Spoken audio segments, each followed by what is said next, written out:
아담, 셋, 에노스, 게난, 마하랄렐, 야렛, 에녹, 무드셀라, 라멕, 노아. 노아의 아들들은 셈과 함과 야벳이다. 이와 같이 온 이스라엘이 족보에 오르고 이스라엘 열왕기에 기록되었다. 역대상 1장 1절에서 4절, 9장 1절 말씀. 역대기는 간단히 말해 역사를 기록한 책 혹은 묶음이라고 말할 수 있습니다. 하지만 이 말 앞에다가 거룩한 이란 말을 붙일 수 있는데 그 이유는 이 책이 쓰여진 이유가 따로 있었기 때문입니다. 거룩한 역사를 기록한 책. 왜 우리는 이 역대기에다가 거룩함이라는 말을 붙이려 하는 것일까요? 역대기에 담긴 내용은 꽤 많습니다. 역대상은 29장까지, 역대하는 36장까지 기록되어 있습니다. 그럼 과연 이 길고 두꺼운 책에 어떤 내용이 담겨 있는가가 궁금해집니다.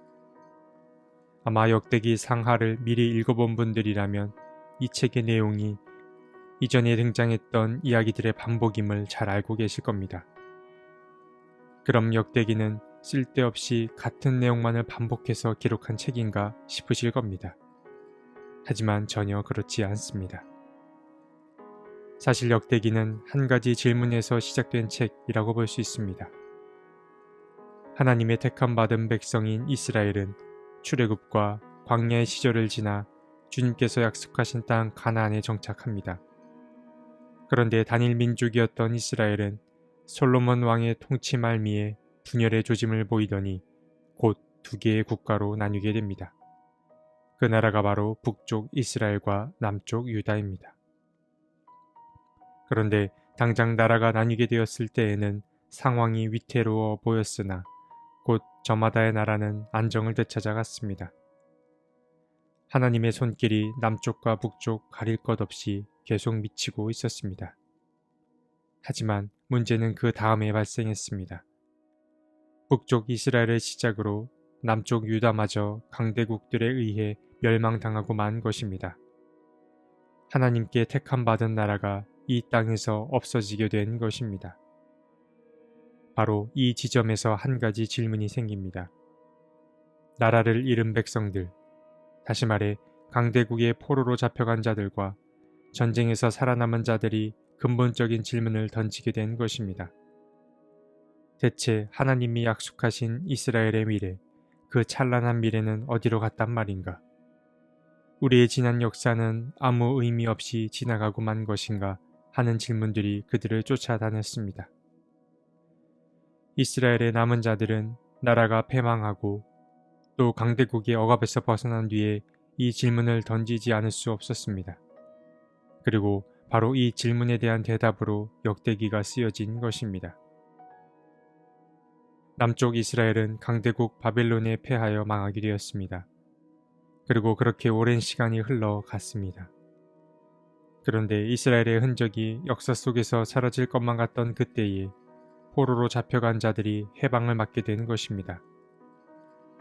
그 사이 바벨론은 페르시아라는 또 다른 강대국에 무릎을 꿇은 상태였고 페르시아 왕 고레스는 칙령을 내려 포로된 자들에게 자유를 선포한 것입니다. 그래서 살아남은 이스라엘 백성들은 포로 생활을 마치고 다시 고향 땅으로 돌아오게 됩니다. 이스라엘은 기뻤을 것입니다. 길었던 바벨론의 압제로부터 해방을 맞게 되어 그들은 매우 기뻤을 것입니다. 그러나 기쁨도 잠시였습니다. 이스라엘 민족은 해결해야 할 몇 가지 문제가 있었습니다. 사실 여기서 해방을 맞은 이들은 구체적으로 말해 남쪽 유다에 속한 이들을 말합니다. 그들이 해방을 맞아서 다시 자기네 땅으로 돌아왔을 때 먼저 멸망했던 북이스라엘의 사람들은 여러 민족과 어울려 살고 있었습니다. 힘을 잃은 자들은 자신의 신앙 또한 지켜내기 어려웠을 것입니다. 북이스라엘의 사람들의 신앙과 종교 의식은 변질되어 있었고 무엇보다 큰 문제는 예루살렘 성전이 무너져 버렸던 것입니다. 포로에서 해방된 남쪽 이스라엘 사람들은 북쪽 이스라엘 사람들과의 관계를 새롭게 정립해야 했습니다. 그리고 무엇보다 무너진 성전을 재건해야 했습니다. 바로 이러한 혼란스러운 상황과 서두에 말씀드린 이스라엘의 미래에 대한 질문 속에서 바로 이 역대기가 쓰여진 것입니다. 역대기 상하는 과거를 돌아보며 하나님은 이스라엘 민족에게 어떤 기대를 품고 계셨는지, 그리고 이스라엘 민족에게 하나님은 어떤 분이셨는지를 보여줍니다. 그래서 이 역대기에는 두 가지 큰 중심 주제가 있습니다. 먼저 하나는 성전입니다. 이스라엘 민족은 자신들이 성전에서 예배드리던 때를 떠올립니다. 그래서 이 역대기는 이스라엘 역사 가운데 왕들이 성전을 위해 무엇을 했는지가 매우 중요합니다. 그래서 특별히 하나님 앞에 칭찬받았던 히스기야나 요시야가 주목을 받습니다. 두 번째로 중요한 주제는 왕들의 정치입니다. 물론 모든 왕들의 이야기가 주목받지는 않습니다. 소수의 왕들 이야기가 중심이 되는데 그들이 바로 다윗과 솔로몬입니다. 두 사람은 위대하고 모범적인 신앙의 인물이긴 하나 약점과 결점이 없는 인물은 아니었습니다.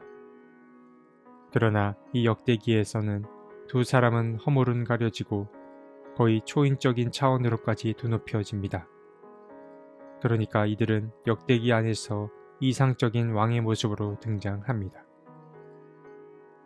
오늘 이야기는 역대상 1장에서 9장을 다루는 시간이지만 전반적인 역대기의 이야기를 다룬 것은 1장과 9장은 모두 족보의 이야기를 담고 있기 때문입니다. 그런데 이 족보를 가만히 살펴보면 성경의 아주 첫 부분부터 다루고 있음을 알 수 있습니다. 먼저 역대상 1장은 창세기의 이야기부터 시작됩니다.